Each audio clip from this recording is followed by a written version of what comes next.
You know, I'm beginning to think we're just never going to beat them. Like ever. Wow. You have to get up, do what they do. But that was insane. Let's not get ahead of ourselves. Come on! I make go records, baby. I'm liking this. Hello and welcome to another episode of Hawks Recap. My name is Clay. Thanks for tuning in. Blackhawks playing their 7th game of the season tonight, and they lose in overtime in a shootout to the Vegas Golden Knights again by a score of 2-1. I thought this was going to be it. This was going to be the time. This was the game we were finally going to beat the Vegas Golden Knights. Everything was in its place. The planets were aligned. Vegas on the back end of a back-to-back. Kirby Dach era, brand new era. Vegas never seen this era before. Wearing number 77, game number 7, high roller, lucky number 7. You can't keep getting away with it! Seriously, this is getting beyond ridiculous. I can't believe we haven't beat them in the 7 games we've played against them in their franchise history. This is beginning to be really dumb. Especially with how the Hawks played in this game. This was arguably their best game of the year, at least defensively. The defense, with Connor Murphy going out after 2 periods, and Duncan Keith having to double shift. Duncan Keith, by the way, fantastic game. Defense in general, defensive players, offensive players playing defense. Everything seemed solid. I know the Vegas Golden Knights had 34 shots in this game, but a lot of it was one and done. The Hawks did a great job clearing pucks out in front of Leonard, getting sticks in passing lanes, just making it tough on Vegas to get a quality chance. And I don't want to take anything away from Leonard's performance in this game either, because he was absolutely fantastic. But the team in front of him, probably their best game of the year. It was solid. It was absolutely solid. And we still can't beat Vegas. Unfortunately for us, Vegas decided to put their good goalie in on the back end of a back-to-back. Marc-Andre Fleury in net for Vegas in this one, and he was absolutely fantastic. Future Hall of Famer, and he had to play like it in this one. If we got to play the backup like the Flyers did in the front end of the Vegas's back-to-back, we probably would have hung up 6 just like the Flyers did. But Vegas, good strategy. I don't like it, but good strategy.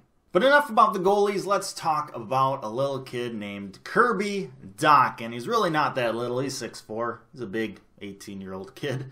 Drafted 3rd overall this year, and in his 2nd NHL game, gets his first career NHL goal. And if you have been counting, just FYI here, 1st overall draft pick from this year, Jack Hughes. Took him 8 games to score his first career NHL goal. Jakubczak, 2nd overall. Took him 3 games to score his first overall. Kirby Dach, I think, pretty much wins, if I do say so myself. Now, it wasn't the prettiest goal, but it doesn't matter. It still counts. Olli Maatta doing a great job, taking the puck behind the net. Tries a wraparound, but it kind of gets away from him. Then he gets the puck along the sideboards, throws it towards the front of the net, back post where Kirby Dach is waiting like a veteran player would. And the puck just hits right off his knee, which is attached to the shin pad, by the way, and goes straight in past Marc-Andre Fleury. By the way, Dach's first NHL goal comes against Marc-Andre Fleury. No big deal. No big deal. Seriously, I think Dach and Shaw are probably going to start their own little sessions to go pray to the shin pad gods, and quite frankly, I can't really blame them. Those boys sure do love them shin pads. Unfortunately, we didn't get to see a whole lot of Kirby Dach in this game. He had a little bit less than 8.5 minutes of ice time in this, and I don't really think it was because of his play, because he was definitely noticeable out there on the ice. I think it was just a situational thing. A lot of this game dedicated to special teams, which Dach is not on. Golden Knights had 5 power plays. The Blackhawks had 4 of their own, and then late in the game, Hawks kind of getting more veteran guys out there to try and hold on to the lead, which didn't end up working out, but situationally, I think that's kind of the reason why we didn't get to see a whole lot more of Kirby Dach. But I thought he was much better in this game in the moments we did get to see him than his NHL debut. He seems like he kind of settled in this game. As mentioned, Vegas 0 for 5 on the power play, which means the Blackhawks were 5 for 5 on the penalty kill. That deserves a golf clap. Penalty kill units for the Hawks were very good in this game. A lot of great individual efforts on the penalty kill to kill time. Saad, Kampf, Carpenter, all very noticeable out there. All did a great job.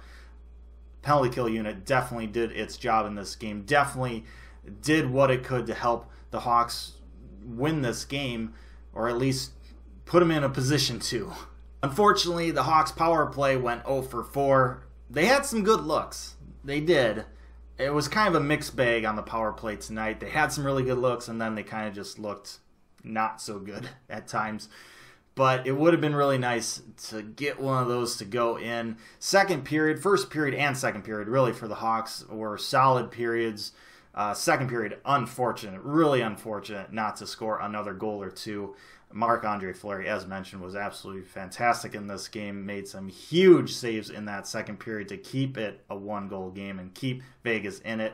And then Hawks go on a penalty late in the second period, which gives the Vegas Golden Knights 3 minutes of power play time because it was a 4-minute high sticking on Taves, and it happened kind of during a Hawks power play. So 1 minute was eaten off that time, but Hawks still had to kill off 3 minutes during the start of the third period, and the Hawks, from those guys who put in great individual efforts, were able to kill it off, and it seemed like this was just gonna be the night. Like, everything seemed to be lining up. The Hawks were playing well. They were just, the effort was there. Everything seemed to finally be going their way. But then Vegas decides to take their best player off the ice. They pull their goalie, Marc-Andre Fleury, gets that extra attacker out there, 6-on-5, minute and a half left to go in this game. Cross ice pass. Leonard gets over. He gets over, but I don't know if his skate just got caught or he was just in between and trying to figure out what to do, but he was there.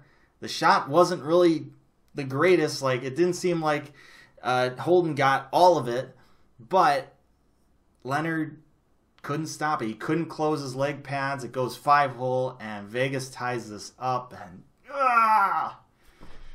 all that great effort for 58.5 minutes gone. Just evil voodoo shenanigans. So this game goes into overtime. We get a pretty darn good 3-on-3 overtime session. I mean, it was exciting. That's what you want to see. You don't want to see the game end just in the first minute like the previous 2 times the Hawks have been in overtime. But the Hawks get in foul trouble. They have to kill off a penalty at the end of this 5-minute session, and they somehow find a way to do it. So we go into a shootout, and, well, those are just, they are what they are. I don't mind them as much as other people kind of hate them. I think they're kind of fun. You get to see some cool moves. But, your chances of winning in a shootout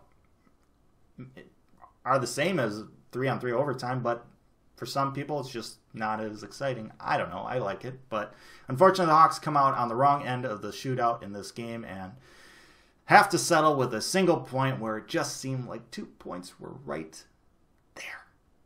There were a lot of really good individual efforts in this game. I probably could say good job to everyone in the lineup tonight. It was a solid team effort, solid team game. It was the type of game that we would get 2 points any other night. Probably would have got 2 points if we weren't playing Fleury. If we keep putting this effort in, night out, we're going to win a lot of hockey games. The focus now is to take what we did here, not get discouraged about only getting 1 point, but just keep playing this way. Because if we do it, good things will happen. Switching over from the game to some other news that broke during the game. Blackhawks trading Alexi Sorella to the Florida Panthers in exchange for Ian McCushen. Ian McCushen, a defenseman, Alexi Sorella, forward. Alexi Sorella, if you remember, came over with Calvin DeHaan in that trade with the Carolina Hurricanes that sent Anton Forsberg and Forsling over to Carolina. And Alexei Sorella had a great season in playoffs last year with the Checkers. Looked like maybe he would make the jump up to the NHL. Couldn't quite make it out of camp. He's been with the Rockford Ice Hogs ever since. And I think really the reason why this trade happened, and this is all speculation. I don't want to say this is true at all because I don't have any sources, and I would never try to deceive you. This is just my opinion on the situation. But I think Sorella is, the reason why he kind of fell out of favor in Carolina, maybe similar to why this trade happened now. I'm not saying he was completely upset or anything about not making the team out of training camp, but I think he probably wished he was in the NHL or was hoping he would get a better chance with the Hawks this year, and maybe that just wasn't going to happen. And maybe he just was like, you know what, can you please, trade me out of here, out of somewhere else, because it seems like I'm just not going to get the chance here. I don't know how the attitude was or is or anything. It could have been completely just formal kind of thing. And,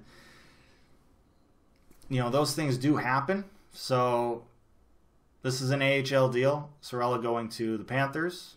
Possibly we'll get a chance to play up for Coach Q down there. Otherwise, Ian McCashin going to be an AHL defenseman for the Rockford Ice Hogs.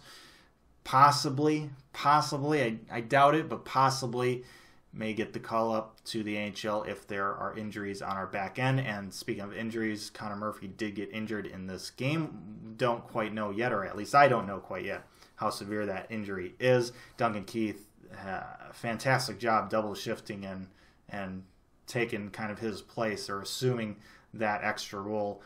He was absolutely fantastic in this game, but hopefully Connor Murphy it was just kind of like a game injury, and it's not severe or it's not going to linger or anything. But if there are injuries down the road, then maybe a guy like McCashin or somebody else gets brought up, and McCashin has to go up the depth chart a little bit in the AHL, give Rockford a little bit more depth on the defensive end. So that's the news that happened other than the game. And with that, I say thank you so much for watching this episode of Hawks Recap. Really hope you enjoyed it. Let me know your thoughts down in the comments section below. Like, share, and subscribe. Appreciate that as always. But most importantly, stay safe, make good decisions, and I'll see you next time.